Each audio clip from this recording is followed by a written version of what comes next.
image that comes out of this is if you have a platform which can minimize density of conversation, you can pull this off. You can smoothly function in this kind of environment.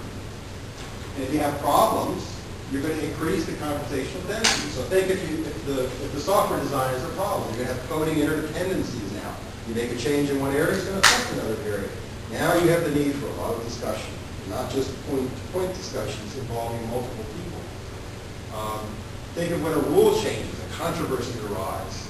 Now everybody gets involved in discussing who can do what, why is this, why can't I do that?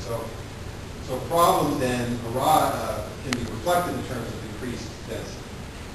We also note that if the platform can enable this kind of sparse conversational network, it also supports the psychological needs of the hackers, and the hackers are the ones that are the very competent coders who basically like to code all night writing software, and they're known for not wanting to socialize a lot. So, better way of saying it.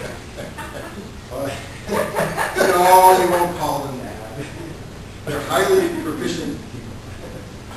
So, but it's true that this is more supportive of that kind of a psychological profile.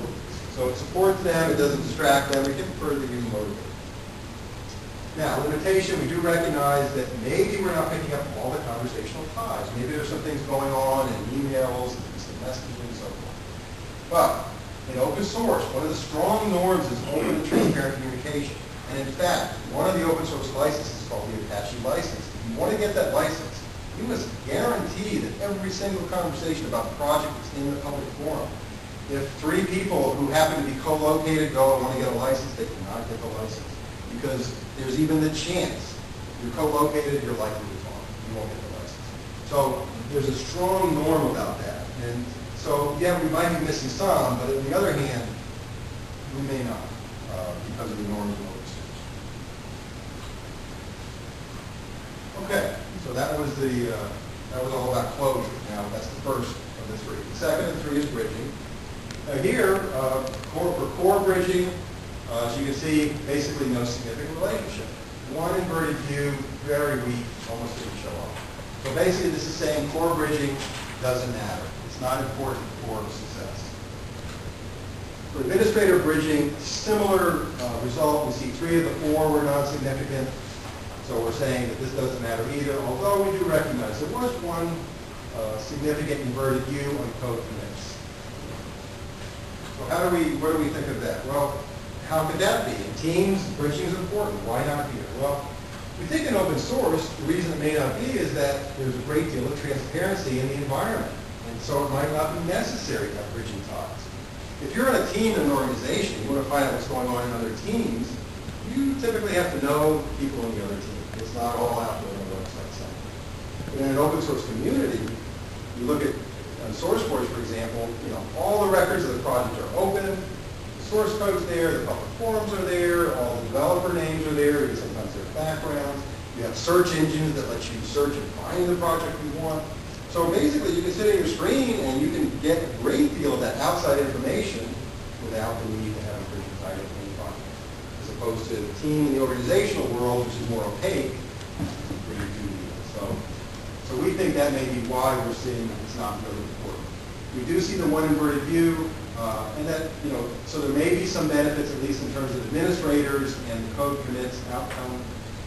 But again, you do have an inverted view, so it says maybe at some point where the bridging ties become burdensome to the administrator. But again, only one of the 8, so it seems like a limited result. Now here we do recognize the membership ties, we use them as a proxy for conversational ties. Maybe that's not a valid assumption, and that would be for future research. We also recognize that we only use SourceForge as our research setting, and it's possible that other kind of platforms don't have the same kind of transparency that SourceForge does. Although from what we know, maybe the exception of the efficiency of the search engine, they probably do. Generally, open source platforms are open. So now the last of the 3, the leader centrality results. Again, we thought we'd see an inverted view. So we do get a mixed bag. Of the 4 possibilities, 2 of them have no relationship. But for software releases, we get actually a fairly strong positive result. And for page views, we get a U-shaped result.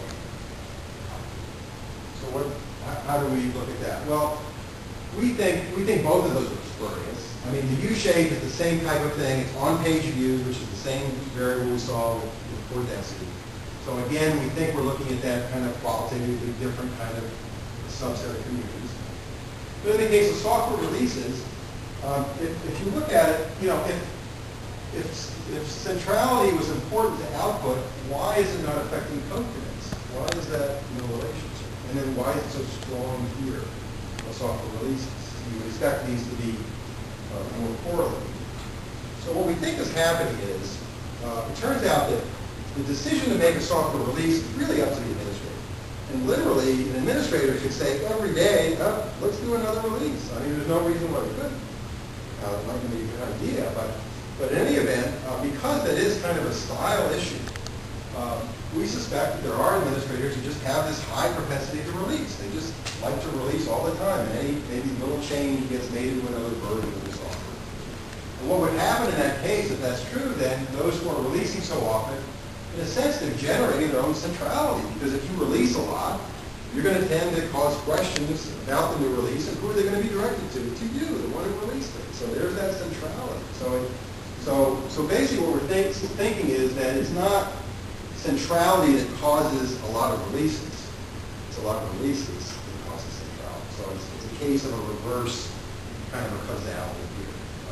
We think that's a lot more plausible explanation than so if that and that are really spurious, then we're back to saying that, you know, leader centrality doesn't really matter. And why would that be? Well, if you look at open source administrators, they generally have a low-key role compared to, say, team leaders. Team leaders are planners, schedulers, negotiators. They involve a great deal of the team. Whereas in an open source community, the most important thing, I guess, the administrator does is the gatekeeper for that source code repository. But otherwise, all the rest of this activity is pretty much independent. So you can imagine then in that situation why leader centrality might not be important.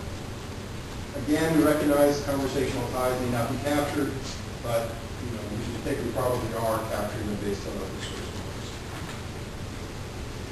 So, getting back to the research objectives then, this is just repeating one of the earlier slides. We feel we have addressed the success mystery. You know, we've shown that the kinds of social network structures that are normative are those that have low levels of group closure, to some extent low levels of core closure. But otherwise, bridging and leader centrality don't seem to matter. They don't seem to be important conditions of success. So that's addressing the success mystery. But as you look at that, what's striking is how different these results are, not just from the propositions, but how far away they are from teams, that how diametrically opposed they seem to be, especially with regard to closure. So what does that mean in terms of this possible organizing principles, and can we begin to address these mysteries? And I think we can. And if you think about it, the explanations for closure and this whole issue of how this can be, why are the most successful those who have the lowest levels of closure, it seems to be all about the platform. It's a platform that makes this happen, that enables this to happen.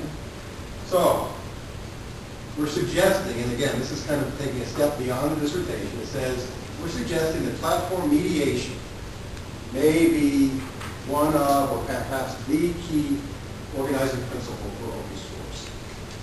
So, let's reflect on the mysteries. For the success mysteries, we've shown successful project communities are facilitated by host platforms, which allow this assembly of software from all these independent and self-managed individuals without the need for dense interaction. So we've shown that partially addresses the success mystery. But how about the David, can you define platform mediation? Platform mediation. Talking about interface, talking about structure of the software. Mediation, I think, well, again, the platform is kind of broadly interpreted to be the technologies